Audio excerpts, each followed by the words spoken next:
Yeah, so somebody can read shlok number 26. Yes, Nehal bro. Nehal Hare bro को कृष्णा पढ़िए. प्रभु। Yeah. यतो यतो निश्चलति मनच्छलमस्थिरं ततस्तस्तो नियम्य तदात्मनेव वंशम नयत। मन अपनी चंचलता तथा अस्थिरता के कारण जहाँ कहीं भी विचरण करता हो, मनुष्य को चाहिए कि उसे वहां से खींचे और अपने वश में लाए। Yes. तो यहाँ पे भगवान अगेन माइंड वाले सब्जेक्ट को उठा रहे हैं और ये एक ही श्लोक पकड़ रहे हैं. अगले श्लोक को फिर माइंड के ऊपर नहीं बोलते हैं, एक ही श्लोक बोलते हैं. इससे पहले भी कुछ माइंड के ऊपर बोल के गए. एंड आज के ये श्लोक में भगवान कैरेक्टरिस्टिक्स कुछ बता रहे हैं माइंड के ऊपर.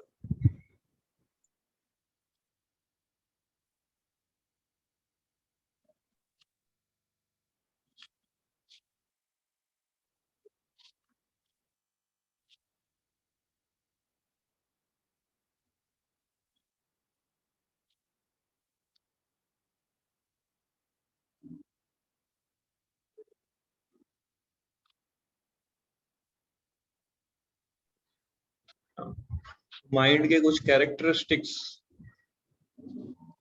इसमें भगवान बता रहे हैं. तो मुख्य तौर पे 3 कैरेक्टरिस्टिक है: चंचलता, अस्थिरता और विचरण. चंचलता मतलब इसको इंग्लिश में लिखा है फ्लिकरिंग, और अस्थिरता मतलब अनस्टेडी,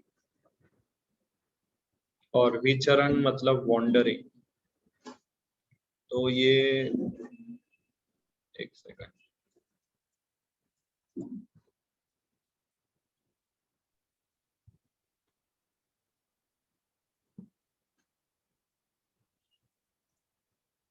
या तो ये 3 कैरेक्टरिस्टिक्स भगवान बताते हैं. हम सब ने ये चीज एक्सपीरियंस की है कि माइंड कितना फ्लिकरिंग है, माइंड कितना अनस्टेडी है. स्पेशली जब आप चैंटिंग करते हो तब ये ज्यादा हम ऑब्जर्व करते हैं माइंड के क्वालिटीज के ऊपर.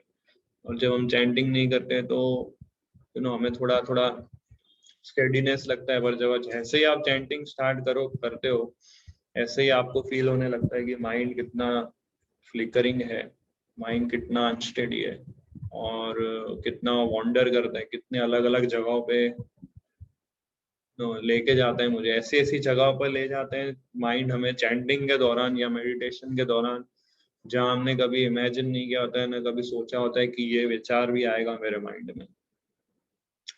तो इसका सॉल्यूशन भगवान बता रहे हैं. साथ ही जो मैंने पिंक पॉइंट से हाईलाइट किया, फिर से पढ़िए पिंक पॉइंट.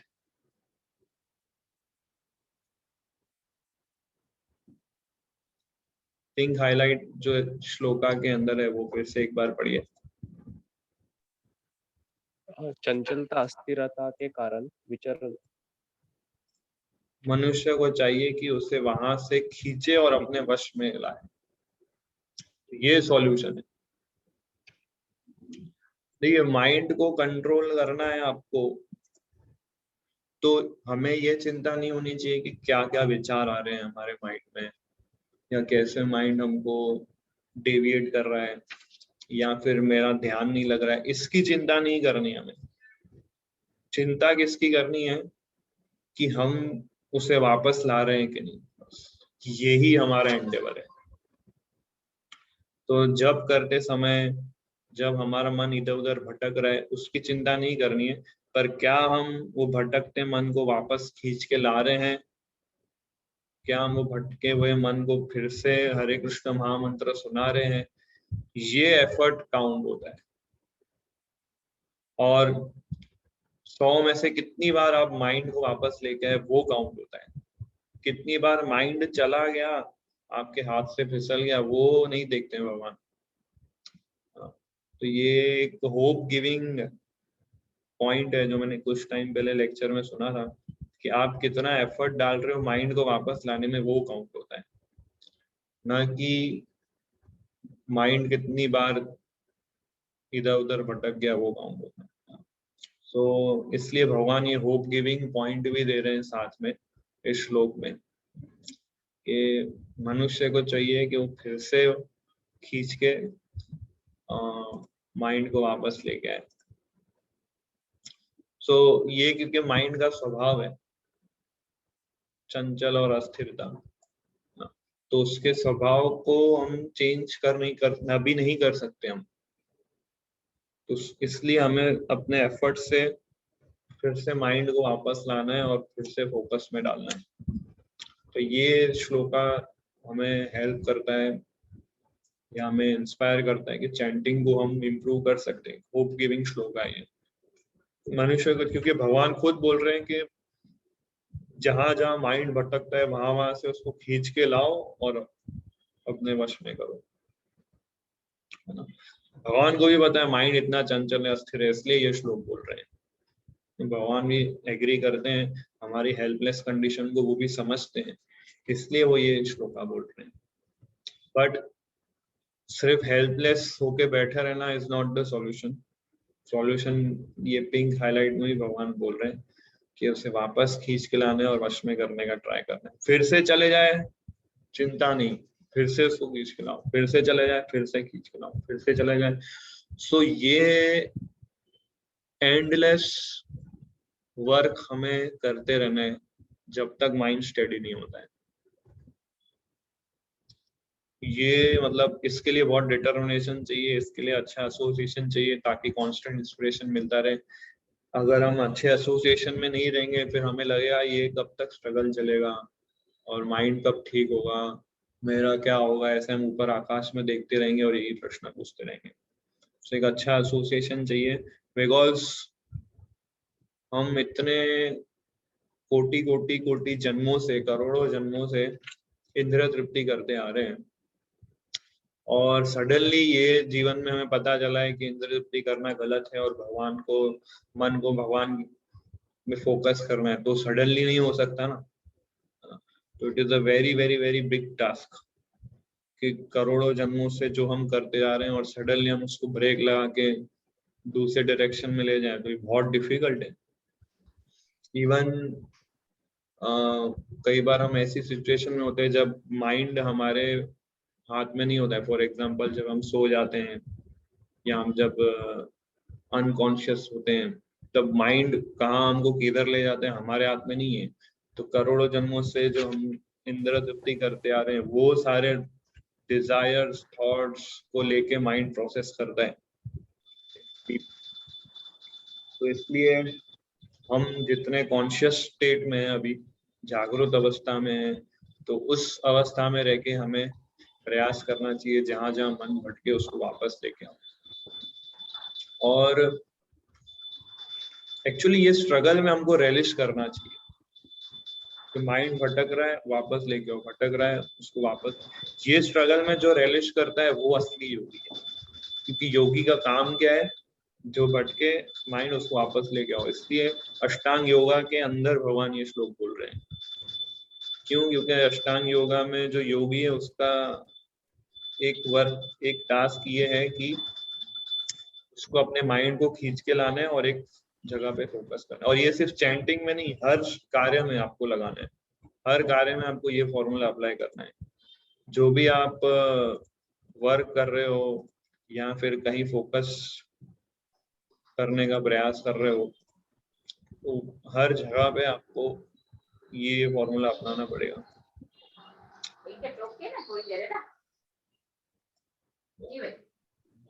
तो पढ़िए ये वाला पॉइंट यहाँ से।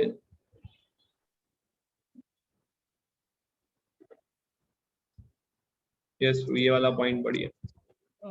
जो मन को तथा इंद्रियों को भी वश में रखता है वह गोस्वामी या स्वामी कहलाता है, और जो मन के वशीभूत होता है वह गोदास अर्थात इंद्रियों का सेवक कहलाता है। गोस्वामी इंद्रिय सुख के मानक से भिन्न होता है। दिव्य इंद्रिय सुख वह है जिसमें इंद्रिया ऋषिकेश अर्थात इंद्रियों के स्वामी भगवान कृष्ण की सेवा में लगे थे। तो अभी एक पॉइंट ये भी है समझने वाला, जैसा कि माइंड जो है वो भी एक भगवान की एनर्जी है। अंडरस्टैंड? माइंड जो है वो भी भगवान, क्योंकि भगवान की मुख्य भगवान की 8 एनर्जी है, 8 इंफीरियर एनर्जी है। So I would like to ask all of you कि वो 8 एनर्जी क्या है, कौन बताएगा?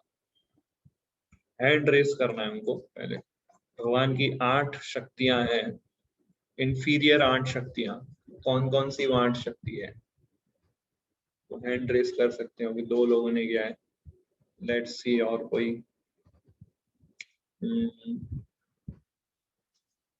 यस निश्चित प्रभु, बोलिए। हमारे नेत्र प्रभु। क्या? नेत्र। 8 शक्तियां हैं भगवान की, जैसे बोला इंफीरियर एनर्जी जो 8 है, तो वो 8 कौन कौन सी है? स्मिथ प्रभु बताइए।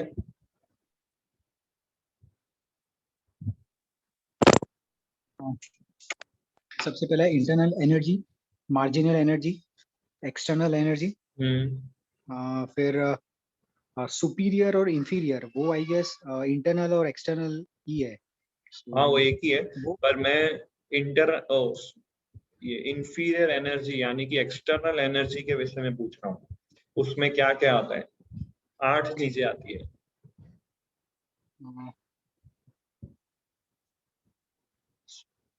ओके, सो आई थिंक ये लोगों को कंसेप्ट क्लियर नहीं है, तो I should explain. Let me see अगर मैं एक्सप्लेन कर सकता हूँ क्या इसको।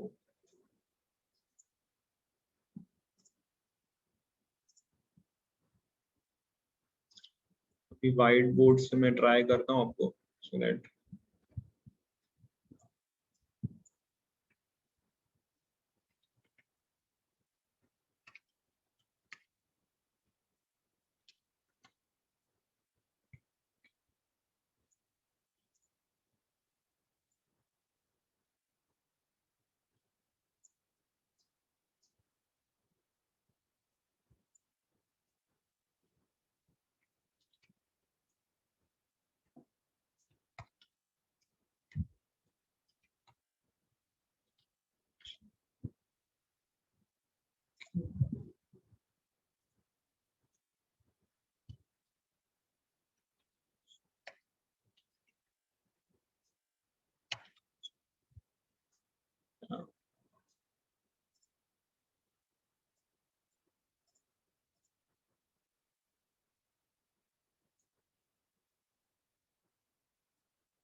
तो ये जो आप देख रहे हैं,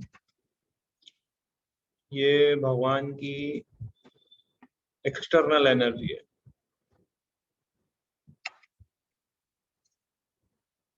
जिसमें 2 कंपोनेंट है, ग्रॉस मतलब स्थूल और सटल मतलब सूक्ष्म। तो सूक्ष्म एनर्जी के अंदर माइंड आता है। देखिए, तो ये जो हमारा मन है वो भी एक एनर्जी है भगवान की। तो इसलिए मन को भी भगवान की सेवा में लगाना है, क्योंकि माइंड एक एनर्जी है, वो भी भगवान की सेवा में लगाना चाहिए। और ये सूक्ष्म शरीर, ये स्थूल शरीर, ये ज्यादा पावरफुल है ग्रॉस बॉडी से, क्योंकि क्योंकि ये सूक्ष्म है, इसलिए जो चीज जितनी सूक्ष्म होती है वो उतनी पावरफुल होती है। और इंटरनल एनर्जी में आते हैं हम लोग।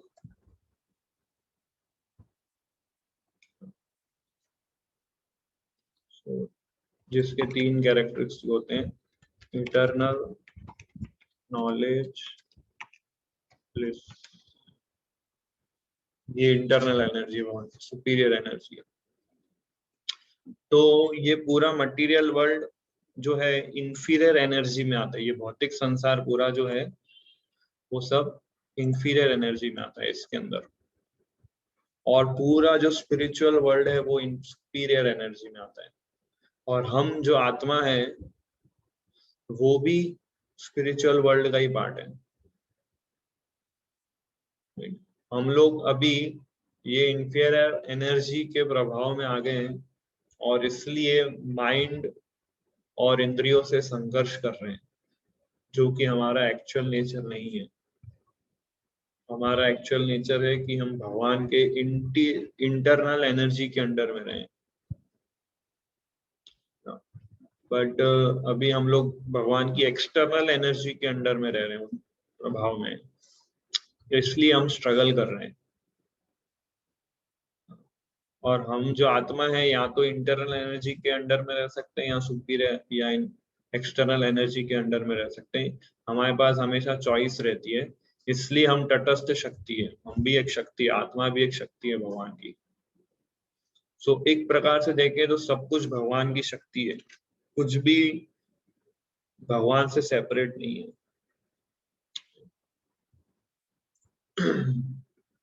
सो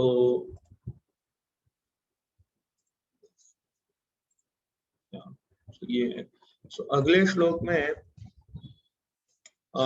फर्दर रियलाइजेशन भगवान बताते हैं 27 नंबर के श्लोक में। सो यस, ओपी गुप्ता प्रभु आप रीड कर सकते हैं। यस। प्रशांत मनसम यौनम योगिनम सुखम तमम उपेति शांत रजतम ब्रह्म भूत कल्मषम। आपका वॉइस क्लियर नहीं आ रहा है, आई थिंक ब्रेक हो रहा है, डिस्टरबेंस आ रहा है कुछ। हरे कृष्ण प्रभु। हाँ थोड़ा क्लियर है। यस, यहाँ पढ़िए। जिस योगी का मन मुझ में स्थिर रहता है वह निश्चय ही दिव्य सुख की सर्वोच्च सिद्धि प्राप्त करता है। वह रजोगुण से परे हो जाता है। वह परमात्मा के साथ अपनी गुणात्मक एकता को समझता है और इस प्रकार अपने समस्त विगत कर्मों के फल से निवृत्त हो जाता है। वॉइस बहुत डिस्टर्बिंग है आपका, आपको कुछ सेटिंग करना पड़ेगा नेटवर्क में, ब्रेक हो रहा है काफी। तो इस श्लोक में भगवान शब्द यूज करते हैं ब्रह्म भूतम। ये पॉइंट खाली याद रखिएगा, अगले श्लोक में बताऊंगा कि ये क्यों यूज किया वर्ड। इसमें इस श्लोक में भगवान क्या बोल रहे हैं कि जो योगी का मन मुझ में स्थिर रहता है वो निश्चय ही दिव्य सुख का सर्वोच्च सिद्धि प्राप्त करता है, रजोगुण से ऊपर उठ जाता है और वो ये रियलाइज करता है कि गुणात्मक रूप से मैं भगवान का ऐसे अच्छा, गुणात्मक एकता शब्द इम्पोर्टेंट है। सो कोई समझा सकता है इस वर्ड को, गुणात्मक एकता का अर्थ क्या है? हैंड रेस कर सकते हैं वो। गुणात्मक एकता का अर्थ क्या है? इधर बैठ जाओ, थोड़ा यहाँ से इधर। Yes Khushbu Madhav, you can explain गुणात्मक एकता क्या है? हम लोग जीवात्मा सुपर सोल के साथ क्वालिटेटिवली एक है। फॉर एग्जांपल जैसे कि ओशन की एक बूंद हम ले तो ओशन की क्वालिटीज उसमें है, सभी क्वालिटीज जो ओशन में होती है वो बूंद में भी है, बट क्वांटिटेटिवली एक नहीं है। क्वांटिटी में बहुत अलग है, बहुत छोटा है, बट क्वालिटीज एक ही है। करेक्ट। एंड धीरज प्रभु आप इसमें कुछ एक्सप्लेनेशन दे सकते हैं? और आपने भी एड्रेस किया था। हरे कृष्ण। यस, हम जैसे भगवान वॉइस लो है आपका, वॉइस थोड़ा कम आ रहा है। हेलो। हाँ यस। हरे कृष्ण। जैसे भगवान बोलिए में जो बोलिए। क्वालिटीज हैं वो हम में भी हैं, जैसे सद चित आनंद हम बोलते हैं, सोल की जो आइडेंटिटी होती है, बेसिक आइडेंटिटी, वो भगवान से मेल खाती है। तो भगवान में और हम में भगवान के कई गुण हैं, इसके लिए गुणात्मक एकता बोलेंगे। यस यस यस, तो ये है गुणात्मक एकता का अर्थ। वो रियलाइज करते हैं हम कि वो अपनी इसमें लिखा है ना कि वह परमात्मा के साथ अपनी गुणात्मक एकता को समझता है और इस प्रकार समस्त कर्मों के फल से निवृत्त हो जाता है। तो इसका अर्थ ये है कि जब हम लोग एज अ डिवोटी ये रियलाइज कर लेंगे कि हम भी भगवान से गुणात्मक एकता है, मतलब जो क्वालिटीज भगवान के अंदर है वो क्वालिटीज हमारे अंदर है। जैसे कि भगवान जो भी कर्म करते हैं उसका उनको रिएक्शन नहीं लगता है। ये भगवान ने ऑलरेडी 3rd चैप्टर में और 5th चैप्टर में क्लियर कर दिया है कि मैं जो भी कार्य करता हूँ उस कार्यों के रिएक्शंस मुझे नहीं लगते। तो क्योंकि भगवान के अंदर ये गुण है तो हमारे अंदर भी ये गुण है कि हम जो भी कार्य करेंगे हम रिएक्शन हमें नहीं लगेगा, पर हम देखते हैं फिर भी हमें रिएक्शन लगता है, पाप और पुण्य मिलता है। क्यों ऐसा होता है? क्योंकि हम शरीर के लेवल पे कार्य करते हैं। इसलिए शरीर जो है वो इंफीरियर एनर्जी है भगवान की, इसलिए वो रिएक्शंस जनरेट करती है। पर जब हम ये समझ जाएंगे कि हम आत्मा है और आत्मा के स्तर पर कार्य करेंगे तो हमें कोई रिएक्शन नहीं लगेगा। आत्मा के स्तर पे कार्य करने का अर्थ होता है अकर्म करना या निष्काम कर्म योग करना या भक्ति योग करना।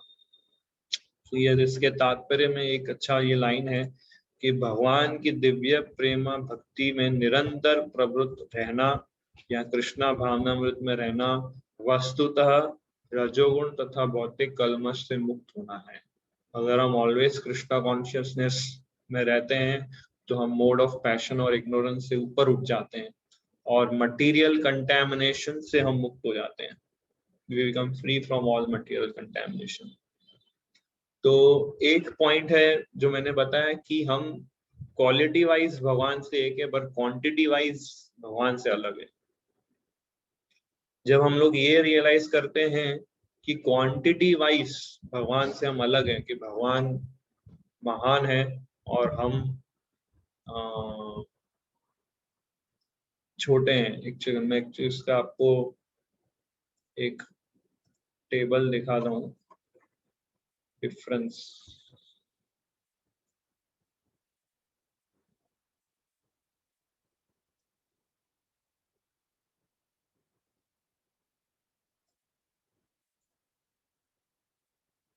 तो ये आप स्क्रीन पे देख सकते हैं, आत्मा और परमात्मा दोनों के बीच में डिफरेंस क्या है। आत्मा मतलब लिविंग एंटिटीज, हम लोग जीवात्मा है, भगवान परमात्मा है, हम अणु है, समझ रहे आप, हम अणु है और भगवान विभू है, इनफाइनाइट। तो ये डिफरेंस है। तो ये डिफरेंस जब हम लोग रियलाइज करते हैं हमारे और भगवान के बीच में, जब हम ये डिफरेंस रियलाइज करते हैं तो हमारे अंदर एक विनम्रता आती है, क्योंकि हम ये रियलाइज करते हैं कि भगवान इनफाइनाइट है और मैं एकदम तुच्छ हूँ। तो हमारे अंदर विनम्रता आती है। यस। फिर आत्मा जो है वो केवल अपने शरीर तक ही सीमित है। परमात्मा सभी शरीर का नॉलेज है। जैसे मेरे अंदर के परमात्मा जो है उन्हें पता है कि आप क्या सोच रहे हैं, उन्हें पता है कि दूसरे जितने भी जीवात्मा है उनका सुख दुख क्या है वो जानते हैं मेरे हृदय के परमात्मा। उसी तरह आपके हृदय के परमात्मा भी जानते हैं कि मेरा सुख दुख क्या है, बट आप नहीं जान सकते मेरा सुख दुख क्या है, आप फील नहीं कर सकते मेरे सुख दुख को। सो ये डिफरेंस है। हम अपने सुख दुख को ही खाली जान सकते हैं, पर हमारे अंदर जो परमात्मा है सभी के सुख दुख को जान सकते हैं। हम दास है, वो हमारे स्वामी है। He is servitor, I am servitor, he is master. innumerable living entities। और सुपर सोल क्या है? The super soul is in heart of every living entity and within every atom, still there is only one super soul. So इस point को समझना है कि still there is only one super, एक ही परमात्मा है। प्रभुपाद इसको एक बहुत सुंदर एग्जांपल से समझाते हैं कि हम जैसे दिन में बाहर जाते हैं, हमारे ऊपर सूर्य है, तो हमें सूर्य दिखता है, इस व्यक्ति को भी सूर्य दिख रहा है, इस व्यक्ति को भी, सबको सूर्य दिख रहा है। सूर्य एक ही है, पर सब अपना अपना सूर्य सबको देख सकते हैं, खुद अपना। तो उसी तरह से परमात्मा एक ही है, बट सबके हृदय में, जैसे कि 10 पॉट में रख दूं, 10 घड़े रख दूं पानी भर के, उसमें हमें 10 सूर्य दिखेंगे रिफ्लेक्शन। तो इसका अर्थ क्या है, मतलब एक ही सूर्य है बट रिफ्लेक्शन इज 10। तो ऐसे ही एक ही परमात्मा है, बट सभी के हृदय में है, हर एक एक जीव में, हर एक एक एटम में है। तो ये सुपर सोल की क्वालिटी है, फिर भी वो एक है ऐसा। तो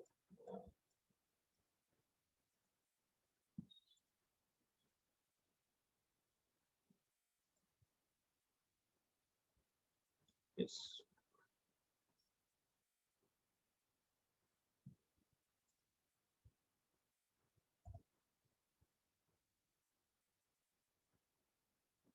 अगला श्लोक पढ़िए, 28 नंबर।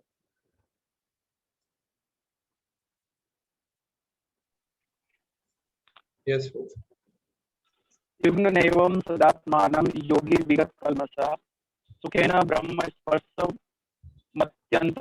सुखमश्नुते। वॉइस आपका ब्रेक हो रहा है ओपी। आई थिंक कुछ डिवाइस में आपकी कुछ प्रॉब्लम लग रही है, तो बहुत प्रभु जी डिवाइस में थोड़ा प्रॉब्लम है। हाँ, नो प्रॉब्लम। और डिवाइस चेंज किया है क्या आपने? हाँ यस प्रभु जी, उसमें थोड़ा प्रॉब्लम आ गया। इसमें क्लियर वॉइस नहीं आ रहा है एक्चुअली। No problem. मैं गगन प्रभु, आप रीड कर सकते हैं। यस प्रभु।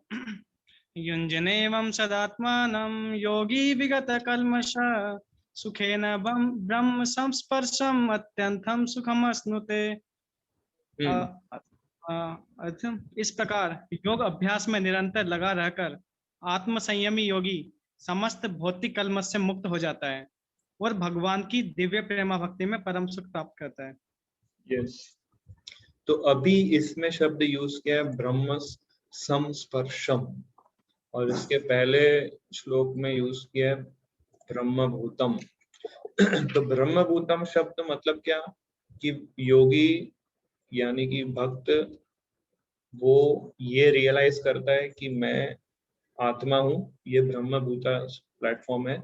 और ब्रह्म स्पर्शम शब्द का अर्थ है कि वो ये रियलाइज करता है कि वो परमात्मा का अंश है, परमात्मा उसके हृदय में। तो ये दो शब्द अलग अलग श्लोक में यूज करते हैं भगवान। सो इसमें ये निरंतर आत्म संयमी योगी ये समस्त कर्म से मुक्त हो जाता है। ऑलमोस्ट सिमिलर श्लोक है ये, 27 and 28, ऑलमोस्ट सिमिलर वन। या 29 नंबर के श्लोक से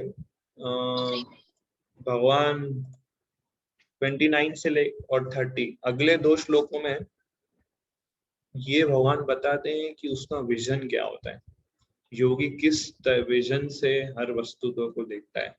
ये 29 नंबर श्लोक पढ़िए। सर्वभूतस्थमात्मानं सर्वभूतानि च आत्मनि ईक्षते योग युक्तात्मा सर्वत्र समदर्शन। वास्तविक योगी समस्त जीवों में मुझको तथा मुझ में समस्त जीवों को देखता है। निस्संदेह स्वरूप सिद्ध व्यक्ति मुझ परमेश्वर को सर्वत्र देखता है। तो ये थोड़ा कंफ्यूजिंग श्लोक है, जिसमें भगवान बोलते हैं समस्त जीवों में मुझको देखता है और मुझ में समस्त जीवों को देखता है। इस पॉइंट को कैसे समझे? समस्त जीवों में मुझको देखता है वो, इसका अर्थ ये है कि जो डिवोटी होता है वो जानता है कि सभी जीव भगवान के अंश है, सभी जीव भगवान के दास है। तो इसलिए वो कनेक्ट करता है हर जीव को भगवान से। जैसे प्रभुपाद एग्जाम्पल देते हैं इसी श्लोक के अंदर कि जैसे कोई डिवोटी है वो पेड़ को देखता है, तो पेड़ को नहीं देख रहा है, वो कृष्ण को देख रहा है। कैसे कृष्ण को देखता है? कि ये पेड़ भगवान, जैसे ये पेड़ है, इसके अंदर भी आत्मा है, वो आत्मा भगवान का अंश है, और समहाउ ये आत्मा ने अपनी फ्री विल को मिसयूज किया है, इसलिए इसको ये पेड़ का शरीर मिला है। तो इस तरह से वो पेड़ को नहीं देख रहा है, वो किसको देख रहा है? कृष्णा को देख रहा है। जैसे फॉर एग्जाम्पल अगर माता पिता है और उनका बेटा है, उनका बच्चा अगर घर से दूर जाता है, तो उनके पेरेंट्स क्या करते हैं? उसके बेटे के जूते को देखते हैं, उसके बेटे के कपड़े को देखते हैं, उसके रूम को देखते हैं। तो वो उसके जूते या कपड़े या रूम को नहीं देख रहे, वो किसको देख रहे? अपने बेटे को ही देख रहे हैं, क्योंकि उनको प्रेम है उसके प्रति। तो इस तरह से भक्त जो है हर जगह कृष्णा को देखता है, इस फिलॉसफी से। तो ये अमेजिंग एग्जाम्पल प्रभुपाद इस श्लोक में बताते हैं।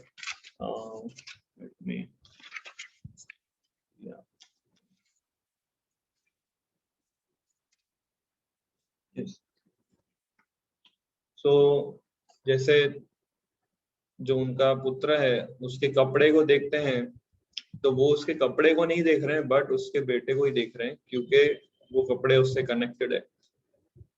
तो इसी तरह से जो भक्त होता है वो हर जीव में भगवान को देखता है, और इस तरह से वो किसी से भी ईर्ष्या द्वेष नहीं करता है, क्योंकि उसे पता है हर जीव भगवान का अंश है, भगवान का दास है, और सब लोग अपना अपना कर्मास लेके आए हैं, और इसलिए वेराइटीज है लोगों के बिहेवियर में, लोगों के एटीट्यूड में, बट एट द एंड वो सब कृष्णा के अंश है, जो सुप्रीम रियलिटी है। हम सभी डिफरेंसेस देखते हैं कि ये मेरा शत्रु है, ये मेरा मित्र है, इससे मेरा अच्छा जमता है, इससे मेरा इतना अच्छा नहीं जमता है। तो ये differences of course external level पे रहते हैं, बट इंटरनली वो डिवोटी किसी से ईर्ष्या द्वेष नहीं करता है। उसे पता है कि हर जीव अपने अपने कर्मास लेके आ रहे हैं और अकॉर्डिंगली वो बिहेव कर रहे हैं, बट एट द एंड वो भी कृष्णा के दास है और मैं भी कृष्णा का दास हूँ। इस तरह से वो हर जीव को प्रेम कर सकता है। इसको यूनिवर्सल लव बोलते हैं। तो प्रभुपाद कहते हैं इसमें, if you don't love Krishna, अगर आप कृष्णा से प्रेम नहीं करते हो, तो आप क्या देखोगे कि ये मेरा शत्रु है और ये मेरा मित्र है, ये अमेरिकन है, ये इंडियन है, ये रशियन है, और ये हिंदू है, ये मुस्लिम है, ये स्त्री है और ये पुरुष है। अगर आपके अंदर कृष्णा प्रेम नहीं है तो ये आप एक्सटर्नल डिफरेंस ही देखते रहोगे, और एक्सटर्नल डिफरेंस पे एक्सटर्नल विजन जब आ जाता है, तो हम लोगों से प्रेम नहीं कर सकते, हम किसी वस्तु से प्रेम नहीं कर सकते, because we can love only Krishna. अगर हम कृष्णा से प्रेम करेंगे तो कृष्णा की एनर्जी से भी हम प्रेम करेंगे। इसलिए प्रभुपाद ये लाइन लिखते हैं, love for Krishna is so nice, if there is no love for Krishna, there is no ocean of love, it is all nonsense. There cannot be any love without Krishna consciousness. A person in Krishna conscious sees everything in Krishna and Krishna in everything. So अब हम ये point समझे कि समस्त जीवों में मुझको देखता है, ठीक है, ये हम पॉइंट समझ गए कि हर जीव भगवान का अंश है। अब सेकंड पॉइंट, भगवान क्या बोल रहे हैं? मुझ में समस्त जीवों को देखता है। इस पॉइंट को कैसे समझेंगे? हर जीव, अभी इसके पहले मैंने आपके साथ व्हाइट बोर्ड में ये एक्सप्लेन किया था कि हम लोग या तो एक्सटर्नल एनर्जी के अंदर रह सकते हैं या इंटरनल एनर्जी के अंदर रह सकते हैं, या माया की शक्ति में रह सकते हैं या भगवान की दिव्य शक्ति के अंदर रह सकते हैं। तो हम दो में से किसी एक शक्ति के अंदर ही रहेंगे, बीच में कभी हम रह नहीं सकते। ऐसा नहीं कि हम भगवान के एक्सटर्नल एनर्जी के प्रभाव में भी नहीं है और इंटरनल एनर्जी के प्रभाव में नहीं है, हम न्यूट्रल है, वो स्टेज कभी नहीं होता है। आत्मा या इस तरफ या उस तरफ। तो मुझ में समस्त जीवों को देखता है, इसका अर्थ ये है कि हर जीव या तो भगवान की इंटरनल एनर्जी के अंडर में है या एक्सटर्नल एनर्जी के अंडर में। एक ही भगवान या तो इंटरनल एनर्जी के अंडर में, एक्सटर्नल एनर्जी के अंदर में। जैसे जो भक्त नहीं है, जो नास्तिक लोग है, वो भगवान की एक्सटर्नल एनर्जी के अंडर में रहते हैं, पर रहते हैं तो भगवान के प्रभाव में। और जो डिवोटीज है वो भगवान की इंटरनल एनर्जी के अंडर में रहते हैं, वही है भगवान की इंटरनल एनर्जी के अंडर में। तो एक तरीके से देखें तो दोनों जीव भगवान के अंडर में, इसी तरह सारे जीव भगवान के अंडर में। तो ये पॉइंट कहता है कि मुझ में समस्त जीवों को देखता है। हर जीव भगवान की शक्ति के प्रभाव में है, इसलिए हर जीव भगवान के अंडर में है, इसलिए मुझ में समस्त जीवों को देखता है। ये पॉइंट है इस चीज में। तो ये कई लोग मुझे प्रश्न पूछने आते हैं कि प्रभु जी, भगवान बोलते हैं सब जीव मेरे अंदर रहते हैं और मैं सबके अंदर रहता हूँ, ये पॉइंट कैसे समझे? तो ये इसका अंडरस्टैंडिंग है। एंड प्रभुपाद इसको अलग एक तरीके से एग्जांपल समझाते। फॉर एग्जांपल, मैं अभी इस चेयर के ऊपर बैठा हूँ, तो मैं चेयर के ऊपर नहीं बैठा हूँ, मैं कृष्णा के ऊपर बैठा हूँ। क्यों? क्योंकि ये चेयर किस चीज की बनी है? ये चेयर प्लास्टिक और मेटल की बनी है। प्लास्टिक और मेटल क्या है? भगवान की एक्सटर्नल एनर्जी जो पृथ्वी से निकलता है। पृथ्वी, जल, वायु, अग्नि, आकाश, पृथ्वी से जो चीज निकलती है वो भगवान की एनर्जी। पृथ्वी में से मेटल निकलता है, एल्यूमिनियम निकलता है, कॉपर, सब कुछ, सब पृथ्वी तत्व का बना हुआ है। तो जो एनर्जी है भगवान की एनर्जी, भगवान और भगवान की एनर्जी में कोई अंतर नहीं है। तो मैं चेयर के ऊपर नहीं बैठा हूँ, मैं इनडायरेक्टली कृष्णा के ऊपर बैठा हूँ। भगवान हर एटम के अंदर में है, सभी चीजें एटम से बनी हुई है। ये बुक के पेजेस और ये लैपटॉप, ये सब कुछ एक तरीके से देखें सब कृष्णा ही है, there is no difference. But at the same time वो कृष्णा नहीं भी है। क्यों? क्योंकि वो कृष्णा की एनर्जी है। There is difference. भगवान और भगवान की शक्ति एक भी है और अलग भी है। जैसे गवर्नमेंट, गवर्नमेंट मतलब नरेंद्र मोदी और नरेंद्र मोदी मतलब गवर्नमेंट। और नरेंद्र मोदी एक व्यक्ति भी है जिसकी पर्सनल लाइफ भी है, जिसके लाइक्स एंड डिसलाइक्स है। वही प्राइम मिनिस्टर की एनर्जी है जो पूरे कंट्री को चला रही है। तो एक तरीके से देखें तो everywhere is Narendra Modi, but Narendra Modi सब जगह भी नहीं है। तो इस तरह से राजा और प्रजा जैसा डिफरेंस है, ऐसे भगवान और भगवान की शक्ति है। पढ़िए हाईलाइट पॉइंट ये योगी समदर्शी, क्योंकि वह देखता है कि सारे जीव अपने अपने कर्म फल के अनुसार विभिन्न स्थितियों में रहकर भगवान के दास होते हैं। अपराशक्ति में जीव भौतिक इंद्रियों का दास रहता है, जबकि पराशक्ति में वह साक्षात परमेश्वर का दास रहता है। इस प्रकार प्रत्येक अवस्था में जीव ईश्वर का दास है। कृष्ण भावना भावित व्यक्ति में यह समदृष्टि पूर्ण होती है। तो इसलिए योगी समदर्शी है, क्योंकि वह देखता है कि सारे जीव अपने अपने कर्म फल के अनुसार अलग अलग स्थिति में रहकर भी भगवान के दास ही है। जो भगवान में नहीं मानते हैं, जो नास्तिक लोग हैं, वो भी आत्मा है और वो भी भगवान के अंश है। ये हमें नहीं भूलना चाहिए। हमें लगता है केवल के भक्ति भगवान के दास है और वही भगवान के अंश है। ये हमारा बहुत माइन्यूट अंडरस्टैंडिंग है। बट जो डिवोटीज नहीं है भगवान के, वो भी भगवान के दास है, वो भी आत्मा है और वो भी भगवान के अंश है। हमें विजन को एक्चुअली भी ब्रॉड करना पड़ेगा। हम जैसे जैसे अब आगे फिलोसॉफी, ये भगवत गीता के चैप्टर्स जैसे से आगे हम बढ़ते जाएंगे, ऐसे हमारा विजन ग्रेजुअली ब्रॉडन होना चाहिए। नहीं तो फिर हम सिर्फ एक ऑफिशियल लिसनर बन जाएंगे। तो ये इन ऑल सर्कमस्टेंसेस, चाहे वो भगवान की सेवा करे या नहीं करे, he still servant of Krishna. ये पॉइंट इसमें बता रहे हैं।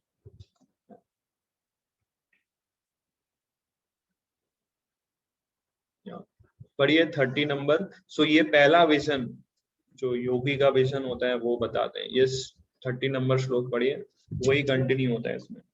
यो मां पश्यति सर्वत्र सर्वं च मयि पश्यति तस्याहं न प्रणश्यामि स च मे न प्रणश्यति।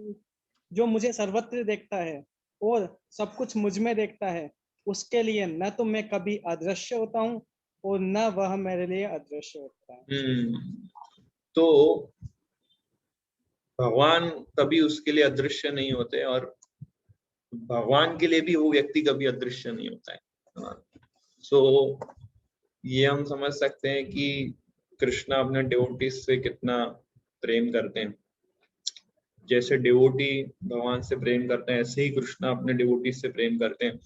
अगेन वो एग्जाम्पल पे हम फिर से आते हैं, जैसे वो पेरेंट है और अगर उनका बच्चा घर से दूर चला गया है, तो क्योंकि वो अपने बच्चे से प्रेम करते हैं इसलिए हर जगह उसको अपना बेटा दिखाई देगा। आपने फिल्म में बॉलीवुड मूवीज देखी होगी, है ना, ये एक्टर होता है, एक्ट्रेस होती है, तो एक्टर को सब जगह उस एक्ट्रेस दिखती है, हालांकि वो है नहीं एक्ट्रेस, पर उसको क्या लगता है ये लड़की इधर खड़ी है, फिर वो कहीं दूसरी जगह जाता है उसको भी वही लड़की दिखती है, फिर वो रेस्टोरेंट में खाने जाता है उसको भी वही लड़की, एक्चुअली वो लड़की उधर नहीं होती है बट उसको दिखती है। क्यों? Because he loves her. तो ऐसे ही डिवोटी को सब जगह कृष्णा दिखते हैं और इस तरह से वो कृष्णा से कभी सेपरेट नहीं होता है और कृष्णा भी उसको कभी अपने से अलग नहीं करते। सो जब हम किसी प्योर डिवोटी से मिलते हैं तो वो एक्चुअली सब जगह कृष्णा को ही देखते हैं। तो कृष्णा को कैसे देखते हैं? Because their eyes are pointed with love of Krishna. ऐसा प्रभुपाद इस श्लोक के परपोर्ट में एक फेमस श्लोक कोट करते हैं, तो पढ़ते हैं हम। ये हाईलाइट पढ़िए पहले। कृष्ण भावनामृत का मूल सिद्धांत ही यह है कि कृष्ण के बिना कोई अस्तित्व नहीं है और कृष्ण ही सर्वेश्वर है। अभी आप आपके विजन में जो भी चीज दिख रही है, आप घर पे हो, अपने अपने आपके आंख के सामने जो चीज भी दिख रहा है आपके रूम के आसपास या आप जिस हॉल में बैठे हो, एनालिसिस करो। आप एनालिसिस करोगे तो ये दिखेगा कि सब कुछ कृष्णा से कनेक्टेड है, क्योंकि सब कृष्णा की एक्सटर्नल एनर्जी से मैनिफेस्ट हुआ है। तो हम सब जगह कृष्णा की एनर्जी को देख रहे हैं, तो इस तरह से हम सब जगह कृष्णा को देख रहे हैं। एक्चुअली कृष्णा को देखना कोई बड़ी साइंस फिलोसॉफी नहीं है, एक जस्ट छोटा सा ट्रेनिंग चाहिए किस तरह से चीजों को देखा जाता है। फॉर एग्जाम्पल, आप गाड़ी चला रहे हो, आपकी गाड़ी बिगड़ गई, ठीक है, आप गाड़ी का आगे से बोनेट खोलते हो, इंजन देखते हो, आपको कुछ समझ में आएगा? कुछ नहीं आएगा। गैराज वाला आता है, वो कुछ इधर उधर वायर करता है और 2 मिनट में इंजन चालू हो जाता है। तो गैराज वाला व्यक्ति के पास नॉलेज है और उस नॉलेज से वो उस इंजन को ठीक करता है। हमें भी वही इंजन दिख रहा है, गैराज वाले को भी वही इंजन दिख रहा है, पर उसके पास वो नॉलेज है इसलिए उसको वो अलग दृष्टि से देखेगा, क्योंकि उसके पास नॉलेज है। ऐसे डिवोटी भी इस दुनिया को जो डिवोटीज जैसे देखते हैं, ऐसे नॉन डिवोटीज देखते हैं, पर डिवोटीज के पास नॉलेज होता है इसलिए वो हर वस्तु को कृष्णा से कनेक्ट कर सकते हैं, इसलिए इनडायरेक्टली सब जगह वो कृष्णा देख रहे हैं। पढ़िए नेक्स्ट हाईलाइट पॉइंट। आत्म साक्षात्कार के ऊपर कृष्ण भावनामृत की इस अवस्था में भक्त कृष्ण से इस अर्थ में एक रूप हो जाता है कि उसके लिए कृष्ण ही सब कुछ हो जाते हैं और भक्त प्रेममय कृष्ण से पूरित हो उठता है। तब भगवान तथा भक्त के बीच अंतरंग संबंध स्थापित हो जाता है। उस अवस्था में जीव को विनष्ट नहीं किया जा सकता और न भगवान भक्त की दृष्टि से ओझल होते हैं। इस तरह से because devotees love Krishna and therefore they can see Krishna everywhere. अगर आप कृष्णा से प्रेम नहीं करते हो, आप कृष्णा को सब जगह नहीं देख सकते। जैसे पेरेंट्स अपने बच्चे से वो प्रेम नहीं कर सकते, तो कोई भी वस्तु अपने बच्चे से कनेक्ट नहीं कर सकते। सो कृष्णा को सब जगह देखने का अर्थ ये है कि सब चीज कृष्णा की एनर्जी है और सब चीज कृष्णा की एनर्जी है और हर चीज कृष्णा से मैनिफेस्ट हुई है। इसलिए क्या बोलते हैं, डिवोटीज के लिए ये भौतिक संसार नहीं रहता, उनके लिए ये भौतिक संसार भी स्पिरिचुअल वर्ल्ड के समान है, क्योंकि सब कुछ कृष्णा से मैनिफेस्ट हुआ है। ये सब कुछ कृष्णा से मैनिफेस्ट हुआ है, ये मटेरियल वर्ल्ड भी कृष्णा से मैनिफेस्ट हुआ है। तो डिवोटीज इसको मटेरियल वर्ल्ड नहीं लेते, इसको भी स्पिरिचुअल वर्ल्ड लेते हैं। तो इस तरह से वो सारे अपने अनर्थास और मटेरियल एनर्जी के करंट से ऊपर उठ जाते हैं। इस श्लोक का अर्थ पढ़िए, ट्रांसलेशन।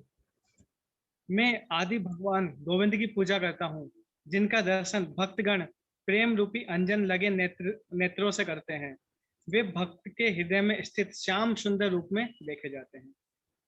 तो ये इम्पोर्टेंट लाइन है, प्रेम रूपी अंजन, है ना, जैसे उस क्या बोलते हैं, अंजन लगाते हैं, सुरमा लगाते हैं ना, तो डिवोटीज भी एक सुरमा लगाते हैं, लव ऑफ कृष्णा वाला सुरमा।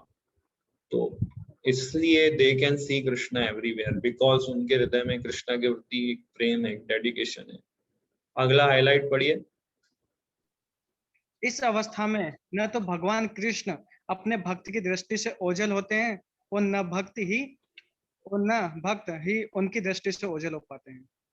सो ओझल का अर्थ होता है डिसअपियर, भगवान उसकी दृष्टि से डिसअपियर। मतलब ये सेम सीन है जो हम मूवीज में देखते हैं, एक्टर के सामने एक्ट्रेस नहीं होती है, पर फिर भी उसको सब जगह वो दिखती है। सेम वही कंसेप्ट है इधर भी। कृष्णा के डिवोटी के सामने कृष्णा फिजिकली नहीं होते, पर उसको सब जगह कृष्णा दिखते हैं। सो ये सेम एग्जाम्पल आप रिलेट कर सकते हो। There is no big science, इसलिए आप इजीली समझ सकते हो कि प्योर डिवोटीज कैसे फील कर सकते हैं कृष्णा को सब जगह। उसी तरह जैसे वो एक्टर कैसे देख सकता है सब जगह उस एक्ट्रेस को। हम क्या बोलेंगे, ये पागल हो गया है और ये खो गया है उसमें। सेम वही कंसेप्ट बट प्योर फॉर्म में डिवोटी कृष्णा से प्रेम करते हैं। वो उनके चित्र को रखते हैं, उनको आरती करते हैं, पूजा करते हैं, उनके विग्रह को लगा के उनकी श्रृंगार करते हैं। सेम, क्योंकि दे हैव, उन्होंने वो अंजन लगाया है प्रेम का, इसलिए उनको सब जगह कृष्णा दिखेंगे। हमें लगेगा ये सब भक्त पागल हो गए हैं, कृष्णा कृष्णा ही कर रहे हैं, पर जैसे वो एक्टर पागल हो गया है उस एक्ट्रेस के पीछे, उसको सब उस समय हम लोग क्या सोचते हैं कि कितना अच्छा सीन है और बैकग्राउंड म्यूजिक बजता है और फिर हम लोग एंजॉय करते हैं वो सीन जब हम मूवी देखते हैं, क्योंकि हम लोग उसको मटेरियल कॉन्शियसनेस से देख रहे हैं। सेम वही फॉर्मूला अपना अप्लाई होता है भक्ति योगा के लिए। तो इस तरह से ये अमेजिंग एग्जाम्पल प्रभुपाद इसमें एक्सप्लेन करते हैं। तो अगला श्लोक हम नेक्स्ट टाइम कंटिन्यू करेंगे। 31 और 32 नंबर का श्लोक ये बताता है हमें कि अभी योगी का विजन तो हमें पता चल गया, डिवोटी का विजन हमें पता चल गया, अभी विजन के बाद उसके एक्शंस क्या होते हैं, व्हाट आर हिज एक्शंस, और 31 और 32 नंबर के श्लोक में हम कंटिन्यू करेंगे दिस वेडनेसडे। सो किसी का कोई प्रश्न हो तो पूछ सकते हैं, आप लोग अनम्यूट कर सकते हैं अपने आप को। If you have any questions you can ask.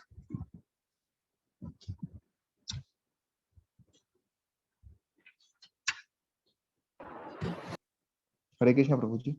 Yes Hare Krishna. Prabhu ji, मतलब एक प्योर डिवोटी होने के लिए हमें अपना परसेप्शन ही चेंज करना है सिर्फ? यस, वो परसेप्शन चेंज कैसे होगा? By reading scriptures, by associating with devotees. अभी हमारा मटेरियल परसेप्शन है, उसको हमें स्पिरिचुअल परसेप्शन में चेंज करना है। यस, जैसे मैंने पेड़ का एग्जांपल दिया, डिवोटी पेड़ को नहीं देख रहा है, डिवोटी कृष्णा को देख रहा है। बट कैसे कृष्णा को देख रहा है? कि वो पेड़ के अंदर आत्मा है जो भगवान की अंश है, और उस आत्मा ने अपनी फ्री विल को मिसयूज किया है, इसलिए उसको पेड़ का शरीर मिला है। तो इस तरह से कृष्णा देख रहा है अपने आप उसमें। और कोई निर्जीव वस्तु हो तो वो एक्सटर्नल एनर्जी में आ जाएगी। क्या क्या बोल रहे हैं? कोई निर्जीव वस्तु हो, हाँ, इवन निर्जीव वस्तु में भी वो कृष्णा को देखता है, क्योंकि निर्जीव वस्तु है वो भी कृष्णा की एनर्जी है। फॉर एग्जाम्पल प्लास्टिक का मैंने एग्जाम्पल दिया, मेटल है, एल्यूमिनियम, जो भी पृथ्वी से निकलता है, जो भी अग्नि, वायु, अग्नि, आकाश, जल, ये सब कृष्णा की एनर्जी है। पानी जो है वो भी निर्जीव है, but it is energy of Krishna. इसलिए गीता में भगवान 10th चैप्टर जब हम पढ़ेंगे उसमें बताएंगे कि I am the taste of water. तो डिवोटी जब पानी पीता है he remembers Krishna, because Krishna ने कहा I am the taste of water. तो इस तरह से हर निर्जीव वस्तु में भी कृष्णा को देखता है, means he sees Krishna everywhere. मेरे को एक मूवी का सीन याद आ रहा है, पता नहीं कौन सी मूवी, बहुत सालों पहले देखी, जिसमें वो एक्टर पहले गाड़ी चलाता है, उसको लगता है बाजू में उसकी एक्ट्रेस बैठी है, तो वो कुछ सॉन्ग बजता है, ठीक है, फिर वो सडनली ब्रेक लगाता है, फिर देखता है तो एक्ट्रेस नहीं होती है, और फिर दूसरा सॉन्ग बजता है, और फिर सेम सीन एक्ट्रेस की तरफ में जब आता है तो वो एक्ट्रेस कहीं सड़क पे चल रही होती है, उसको वो एक्टर दिखता है, और फिर बैकग्राउंड म्यूजिक या कुछ सॉन्ग बजता है, और फिर थोड़े टाइम के बाद वो एक्टर गायब हो जाता है, और फिर उसको लगता है अरे वो एक्टर तो नहीं होता। So same, because they love each other, they can see each other everywhere. तो कृष्णा भी, आप भी अमेज हो जाओगे, भागवतम में एक पॉइंट आता है कि कृष्णा बोलते हैं कि मैं भी सब जगह अपने डिवोटीज को देखता हूँ, बिकॉज आई लव हिम। क्योंकि भक्त मुझे जैसे सब जगह देखते हैं, ऐसे मैं भी सब जगह अपने भक्तों को देखता हूँ। So the reciprocation is from both the sides, because love जो है दोनों तरीके से, दोनों तरफ से होना चाहिए, not, it's not the one way emotion, it's a two way. So Krishna भी वैसे रेसिप्रोकेट करते हैं।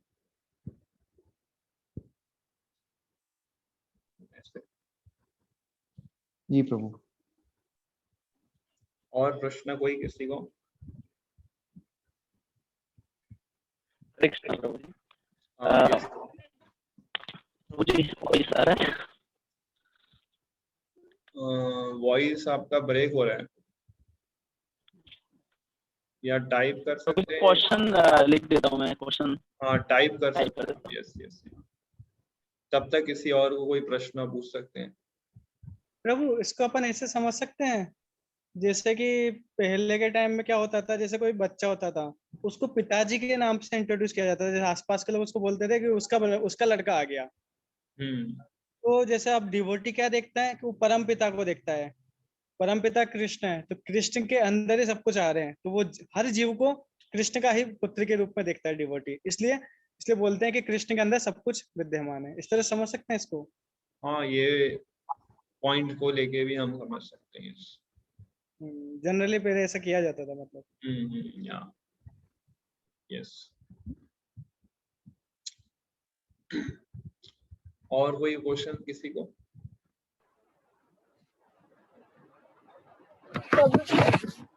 यस।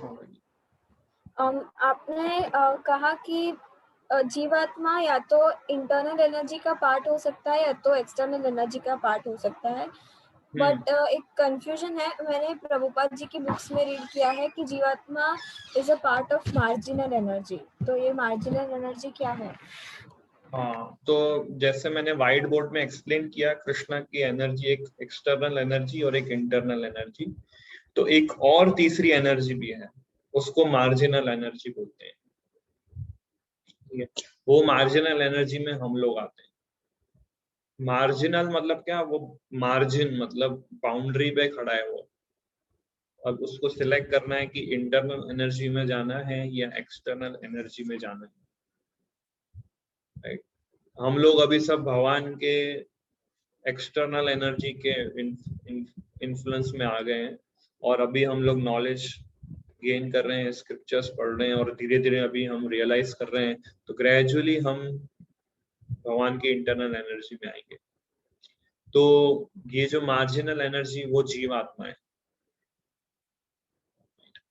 तो इस तरह से एक्सटर्नल और इंटरनल और मार्जिनल मुख्य 3 एनर्जी है भगवान की। ऐसे अनलिमिटेड एनर्जीज है भगवान के पास, पर कैटेगराइज करें तो मेनली 3 कैटेगरीज में आते हैं, एक्सटर्नल, मार्जिनल और इंटरनल। ऐसा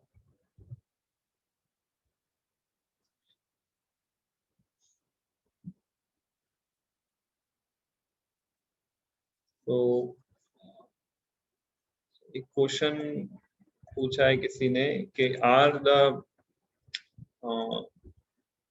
थ्री मोड्स इन कृष्णा's एक्सटर्नल, यस, तो प्रकृति के 3 गुण जो है वो भगवान के एक्सटर्नल एनर्जी में आएगा, मतलब इंफीरियर एनर्जी में। तो प्रकृति के 3 गुण कौन कौन से हैं? सत्वगुण, रजोगुण और तमोगुण। तो ये 3 गुण भगवान के एक्सटर्नल एनर्जी में आता है, माया देवी के प्रभाव में आता है। ये 3 सत्वगुण, रजोगुण, तमोगुण का काउंटर पार्ट क्या है स्पिरिचुअल वर्ल्ड में? सत, चित और आनंद। यहाँ पे 3 गुण है, उसका ओरिजिनल सब्सटेंस है सत, चित और आनंद। या सो 3 मोड्स जो है वो भगवान के एक्सटर्नल एनर्जी में आते हैं। सो हम किस एनर्जी में है ये पूछ रहे हैं। तो हम लोग जो है मार्जिनल एनर्जी में है, हम लोग मार्जिनल एनर्जी है। हम या तो एक्सटर्नल एनर्जी के प्रभाव में रहेंगे या इंटरनल एनर्जी के प्रभाव में रहेंगे।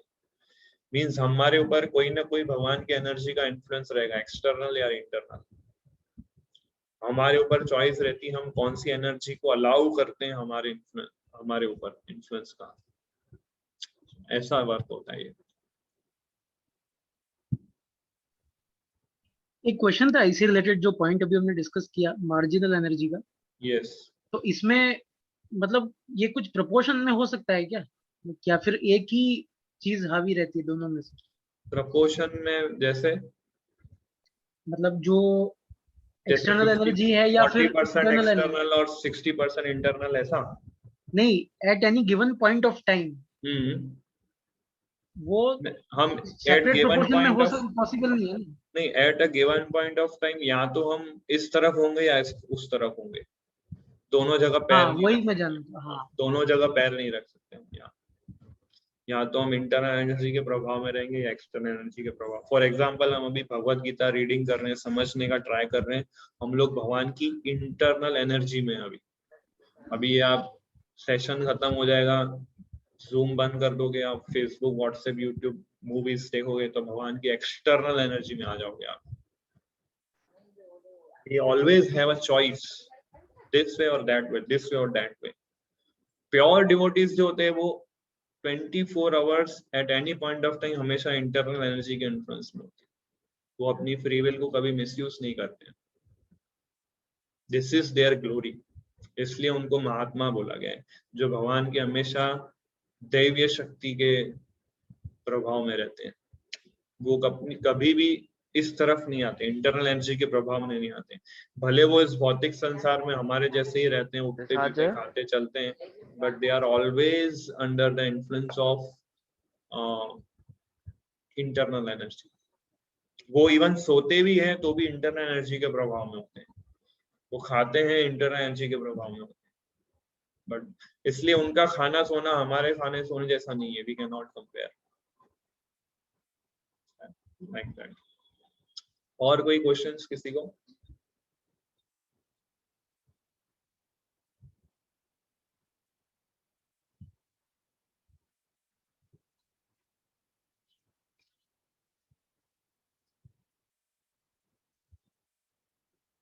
कोई प्रश्न, कोई क्वेश्चंस, डाउट्स?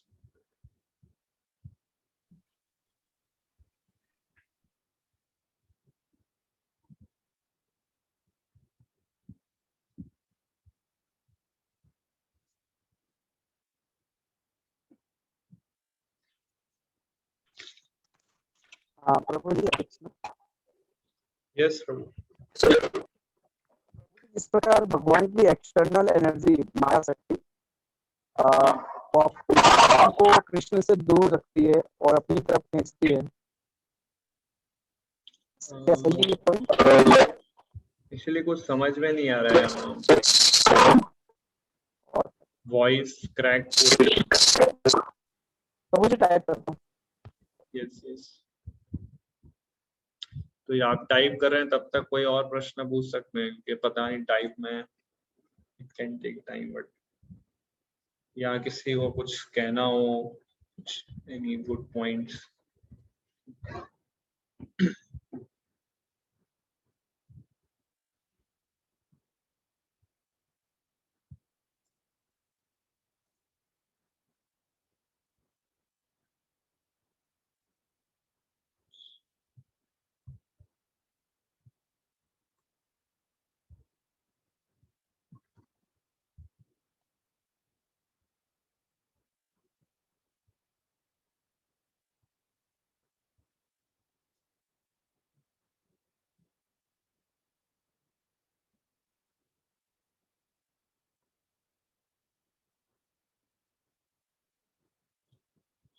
मैं एक चार्ट शेयर करता हूँ तब तक आप लोग के साथ.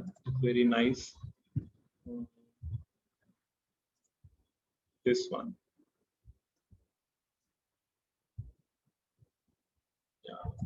Krishna conscious devotee is a perfect seer and his vision of equality is perfect. जैसे आप देख रहे हैं डिवोटी सब जगह परमात्मा देख रहे हैं. काउ, मंकी, एलिफेंट, ब्राह्मणा, like that. Because he sees Krishna, the supreme, in everyone's heart.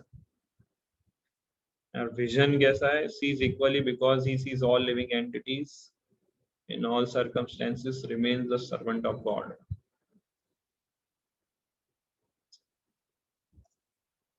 Yeah.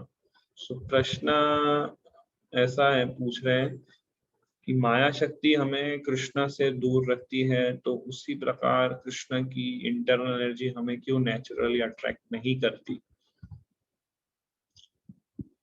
So naturally हमें अट्रैक्ट इसलिए नहीं कर रहे हैं क्योंकि हम माया शक्ति के प्रभाव में हैं और उसके प्रभाव में हम अपने आप को आइडेंटिफाई कर लेते हैं कि मैं ये बॉडी, जैसे ये हमारा शरीर है वो भगवान की एक्सटर्नल एनर्जी का मैनिफेस्टेशन है, तो हमने अपने आप को बॉडी से आइडेंटिफाई कर लिया है, इसलिए हम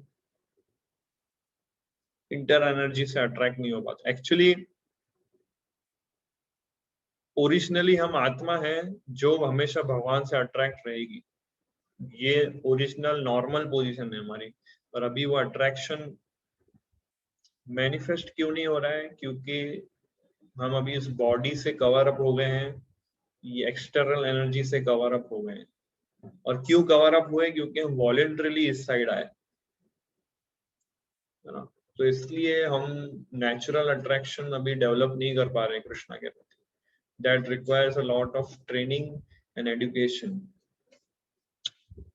प्रॉपर ट्रेनिंग और प्रॉपर एजुकेशन से हम वो ओरिजिनल कॉन्शियसनेस को और वो अट्रैक्शन को रिवाइव कर सकते हैं, और उस प्रोसेस को बोलते हैं Krishna consciousness.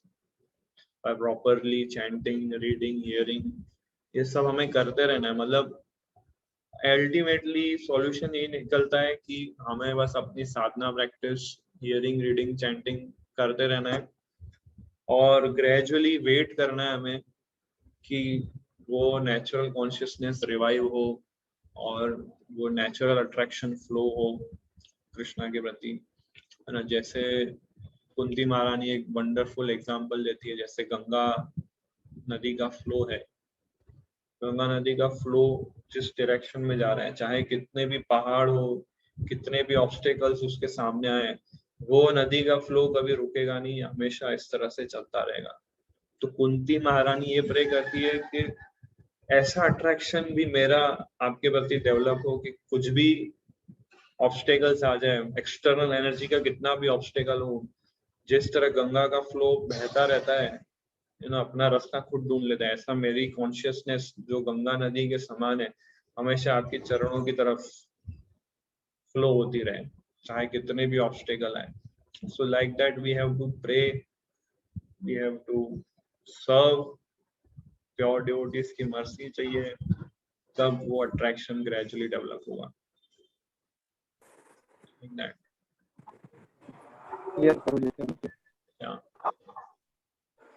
Anyone last question किसी को पूछना हो?